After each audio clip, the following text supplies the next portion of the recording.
Hello and midweek greetings from Radically Rational and RadicallyRational.com. Looking for a job? You know I'm always out there scouting for you. How about special counsel? That appears to be a hot and ever-growing profession. There's opportunity there. The hours are long, but I hear the pay is pretty good. What is with all these people taking their work home? Don't you know that's not good for you? You need work-life balance. You know, leave the classified documents where the classified documents are supposed to be. Did you see the soundbite with Pence? Apparently this was recorded, I don't know, days ago, weeks ago, when he was asked if he had retained any classified documents. And after he got through stammering for about 12 seconds, he said that he hadn't and that there would be no reason to do that and no excuse for anybody to do that. As I said, special counsel, it is a hot profession. Let me ask you this. What do you think would happen if you went all over Kevin McCarthy from head to foot with a scruple detector? You wouldn't even get a blip. I mean, they're not even making any pretense of actually trying to govern the country anymore. And it's our fault because we give them the opportunity to do that. And it looks to me like we're going to have to rename the Senate Intelligence Committee because McCarthy has now officially removed all intelligence from it. And for what? To achieve what? Enjoy it while you can, Kevin, because you'll be out of there in about 3 weeks in that role. So DeSantis says that even basic, fundamental, survey level African American studies courses have no educational value. You know, when I was going over DeSantis' resume, I must have missed the line that said PhD in education. And what are they afraid of? When you think about it, cultism, modern republicanism, it is based in omniphobia, panophobia, fear of everything, but always coated in bluster. What is it they're so damn afraid of? Okay, so Fani Willis in Georgia says that an announcement is imminent on whether Trump is going to be criminally indicted for interfering in the 2020 election in Georgia. And I'm just hoping and praying that by imminent she means Wednesday. Putin? Looks to me like the United States and Germany and some of our other Western allies have succeeded in putting you deeper in the tank. Wouldn't want to be you, Vlad.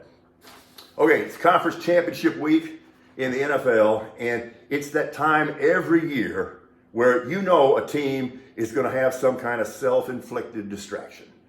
Well, congratulations, 49ers, because you are out of the blocks first now that your star defensive lineman, Charles Omenihu, was arrested earlier this week on suspicion of misdemeanor domestic violence after an altercation with his girlfriend. Just what every team needs. This is kind of interesting. Those of us who do kind of prefer throwback football, for lack of a better term, if you look at the 4 remaining conference finalists, all right, they all share tendencies. They all run the hell out of the ball. They all can really get out of your passer. And if you get inside the numbers, with the possible exception of the Chiefs every now and then, they really don't blitz very much at all because they don't have to.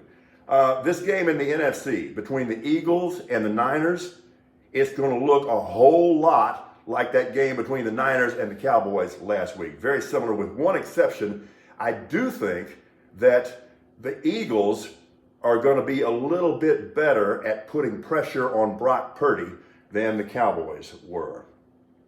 We've all heard the football bromide from television analysts. It's really hard to beat a good team 3 times. Well, keep in mind, the Bengals are going to be trying to beat the Chiefs for the 4th straight time.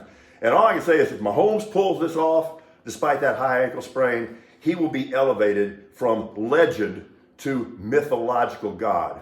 But this is going to be very difficult. And the more I think about how much this is going to restrict their offense, the more I would be concerned were I a hardcore Chiefs fan. Looks to me like both Brady and Rodgers are going to play next year. I'm just kind of reading the tea leaves here, although I think both of them will be in different jerseys. Looks like the end of the road for Zeke in Dallas. When you look at this, hanging on to him doesn't make any sense at all, despite Little Abner's long-time tendency to hang on to spent, overpaid players. Zeke says he's willing to take a pay cut. He's already taken a big cut on his yards per carry average. Apparently, the surgery on Tony Pollard's high ankle sprain and broken fibula went pretty well yesterday. They used an innovative technique. They didn't use hardware and screws. They used a polyethylene braid to kind of tie it all back together. And apparently it went well. Reports are that he should be ready by training camp and at full speed, but keep in mind, he becomes a free agent in March. So looks to me like that's headed for the franchise tag. Keep in mind that after Pollard went out late in the second quarter against the 49ers, the Cowboys were held to 21 rushing yards in the second half. Bill O'Brien, back in the NFL. He's going to be the Patriots offensive coordinator after leaving the job at Alabama under Nick Saban.